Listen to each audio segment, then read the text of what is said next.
वैसे एक चीज है, इन्होंने ये सिखा दिया कोरोना काल में कि हाथ धोने का अभ्यास जारी रखिए।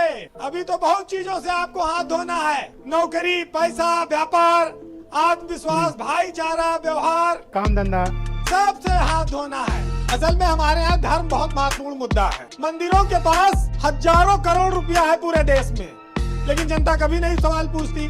चाहे भूखों मर जाए, चाहे जितनी बेरोजगारी आ जाए, नहीं कहती हमें दे दो। अब सबसे बड़ी बात यह है कि अगर आप गुंडागर्दी, भ्रष्टाचार, बेरोजगारी, महंगाई, पेट्रोल, डीजल, इन पर बात करोगे तो सरकार बात नहीं करेगी, और ज्यादा पूछोगे तो हिंदू भी खतरे में आ सकता है। कोई बहुत बड़ी बात नहीं है। बीजेपी तो जैसे कहीं चुनाव आता है तैसे राम मंदिर बनाना शुरू कर देती है, और जब तक चुनाव खत्म होता है तब तक इनके लेबर मिस्त्री सब भाग जाते हैं, मंदिर अधूरे रह जाता है। मंदिर नहीं बनाएंगे, लेकिन मंदिर के नाम पर कई बार सरकार बनाएंगे। अब देखिए, अब शुरुआत हुई है, शायद ये फाइनली बन जाए। लेकिन इतना जान लीजिए कि जो लोग भगवान और इंसान सबको धोखा देते हैं, उनका भी रिटर्न टिकट कंफर्म है। राजनीतिक दल और सरकारें एक और मंदिर तो जाती हैं, लेकिन धरती का एक भगवान 80 दिनों से सड़क पर बैठा है। पूरे देश में किसानों का आंदोलन चल रहा है, वो भी तो भगवान ही है। लेकिन जो लोग भगवान को बहुत याद कर रहे हैं, वो इतना जान लें कि अगर किसी दिन भगवान ने उनको याद कर लिया तो फिर माले टंगी मिलेगी फोटो पे। और आज बीजेपी सरकार केंद्र में 7 साल हो गया, यूपी में 4 साल होने जा रहा है। ये कहते हैं पीएफआई फंडिंग हो गई, फलाना जगह दंगा हो गया, उन्होंने ऐसा कर। तो ये सरकार में बैठ के क्या करते हैं? सूचना देने के लिए खाली है कि भाई ऐसा ऐसा हो रहा है, आप जानकारी रखो। क्या आप मानते हो कि वाकई में युवा नाराज है नौकरी वगैरह के लेके, या फिर ये सब केवल विपक्ष का किया धरा है, सब अनार्किस्ट लोगों का किया धरा है? देखिए, हम माने न माने, लेकिन पूरा देश कह रहा है कि अर्थव्यवस्था गिर गई, लोग कह रहे हैं रुपया गिर गया, लेकिन भक्त कह रहे हैं कि जब तक टन से आवाज नहीं आएगी तब तक हम नहीं मानेंगे कि रुपया गिरा। खूब लूटो, लूटने वाले को भी छूट, जो लूट रहा है वो खूब चिल्लाए, उसको भी छूट। जनता को इतना कुचल दो कि बस वो जिंदा रहने को ही अपना विकास समझे, बाकी वो कुछ मांगे ना। ऐसे ही भारत निर्माण हो रहा है। भाई, रात दिन मीडिया खाली ये दिखाता है कि सीबीआई सुशांत के घर पहुंची, कंगना रनौत एयरपोर्ट पहुंची और रिया जेल पहुंची। मीडिया ये नहीं दिखाता है कि बेरोजगारी कहां पहुंची, चीन की सेना कहां तक पहुंची, जीडीपी कहां पहुंची, और ना ये चाहते दिखावे। लेकिन उनको साथ साथ ये भी डर सता रहा है कि जो हिंदू, मुसलमान, सिख, ये सब जो एक जगह इकट्ठा हो गए, एक चूल्हे पे इनका भोजन शुरू हो गया है, ये भी बीजेपी के लिए खतरे का संकेत है। अगर किसान आंदोलन को ये बताया जाएगा कि ये देश विरोधी है और ये किसान नहीं है, तो बीजेपी के नेताओं को गांव में ये भी बताना पड़ेगा कि 80 रुपया डीजल जो बिक रहा है किसानों के लिए, वो भी फायदेमंद है कि नहीं है, इसका भी जवाब देना पड़ेगा। किसानों के बच्चों की स्कूल की फीस कोरोना काल में क्यों माफ नहीं हुई, ये भी उनको बताना पड़ेगा। एक ट्यूबवेल का जो पहले 500 से 700 रुपए के बीच गांव में बिजली बिल आता था, अब उस ट्यूबवेल का 2500 से 3000 के नीचे किसी का बिल नहीं आता है मिनिमम। तो ये बीजेपी सरकार का तोहफा है किसानों को। ये बताइए, ये 4 साल से गन्ना की कीमतें क्यों नहीं बढ़ रही हैं? कल मैंने देखा कैबिनेट के जरिए फिर प्रस्ताव पास कर दिया कि कीमत मत बढ़ाओ। क्यों भाई, क्या प्रॉब्लम क्या है? बीजेपी विपक्ष में थी तो 2017 से पहले बीजेपी 425 रुपया कुंटल गन्ना के दाम करने की मांग करती थी लगातार। हाँ, मुझे याद, आंदोलन करती थी। हाँ, मुझे याद। लेकिन इनकी सरकार में 315 रुपया से आगे नहीं बढ़ पाया आज तक दाम। नहीं, मैं तो गन्ना किसानों से कहूंगा, अपने क्षेत्र के हर एक मंत्री से सवाल करें जिसने इस कैबिनेट नोट पर हस्ताक्षर किए हैं कि गन्ना की कीमत ना बढ़ाई जाए। देखिए, इन्होंने वोट ले लिया और उसके बाद जनता को उनके हाल पर छोड़ दिया। पेट्रोल 100 रुपया पार चला जाए, आलू 70 रुपए में बिक जाए, प्याज 100 रुपए के आसपास पहुंच जाए, महंगाई चरम पे पहुंच जाए, और बस खाली राष्ट्रवाद, हिंदू मुस्लिम, पाकिस्तान, यही चलता रहे। अरे इससे पेट भरना है हिंदू मुस्लिम से? नौकरी है नहीं किसी के पास, नौकरी चर्चा न हो।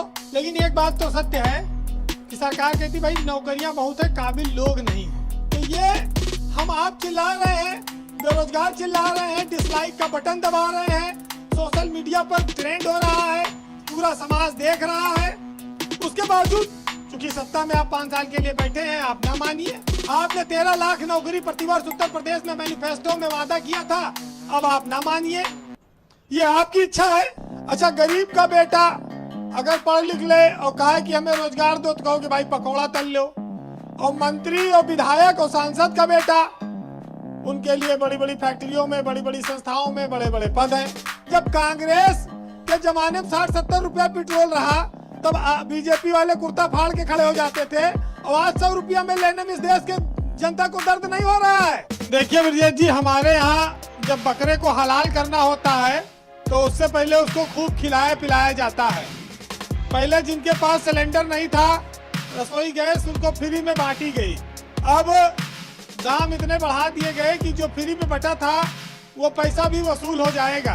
अब पुराना दिन आ गया, लोग चूल्हे पे कंडे पे रोटी सब्जी बनाए और सिलेंडर के सामने फोटो रख के माला रख के अगरबत्ती जलाएं, क्योंकि महंगाई बेकाबू है। सरकार कहती है पेट्रोल डीजल के दाम हमारे हाथ में नहीं है। बीजेपी एक काम और कर दे तो सब महंगाई घट सकती है। जो किलोमीटर वाला पत्थर है, अगर इसको सरकार नजदीक लगवा दे तो गाड़ियों का एवरेज बढ़ जाएगा और महंगाई का ज्यादा असर दर्द महसूस नहीं करेगी जनता। बीजेपी देखिए एक चीज तो है, पहले कहती साहब कोरोना था, किसी तरह से हमने देश संभाला और तमाम सारी चीजें। पूरी दुनिया में पेट्रोल डीजल के दाम कच्चे तेल के कम रहे, लेकिन हिंदुस्तान में घटा नहीं, बढ़ते रहा। किसी तरह से जो है अच्छे दिनों के सदमे से लोग बाहर निकले थे, तब तक सरकार ने आत्मनिर्भर दे मारा। अब उसको लेकर लोग झेल रहे हैं। देखिए बीजेपी की प्रवक्ता बैठी है, उन्होंने कहा कि भाई केंद्र सरकार के हाथ में तेल के दामों को कंट्रोल करना नहीं है। बस खाली ये बता दें कि जब ये विपक्ष में थे तो क्या इनको इस बात की जानकारी नहीं थी, जब ये प्रदर्शन करते थे पेट्रोल डीजल की महंगाई पर? कोरोना काल में सरकार ने बड़ा संभाला, किसको? अपने राजकोष को संभाला। ये चीजों को लोग समझ रहे हैं और सरकार एक योजना भी लाने जा रही है, जेब हल्का करो योजना। ये भी इस देश में बहुत जल्दी शुरू होने वाला है। जो लोग इसका विरोध करेंगे वो टुकड़े टुकड़े कहलाएंगे, देशद्रोही कहलाएंगे। इसलिए कहा गया है कि मुंह पे मास्क लगाओ, मुंह बंद रखो। बीजेपी के पास बहुत सारी हथियार हैं महंगाई की ओर से ध्यान हटाने का। संपत सरन एक साहित्यकार है, उन्होंने लिखा है बीजेपी के पास एक कैसेट है, कॉपीराइट है उसका, वो परमानेंट बजता है और उसमें है कि पेट्रोल डीजल हमारे हाथ में नहीं है, रुपया अंतर्राष्ट्रीय कारणों से गिर रहा है, महंगाई बेरोजगारी के लिए कांग्रेस जिम्मेदार है, बाकी सारी समस्याएं नेहरू छोड़ गए हैं, और फिर भी कोई दिक्कत हो तो पाकिस्तान चले जाओ।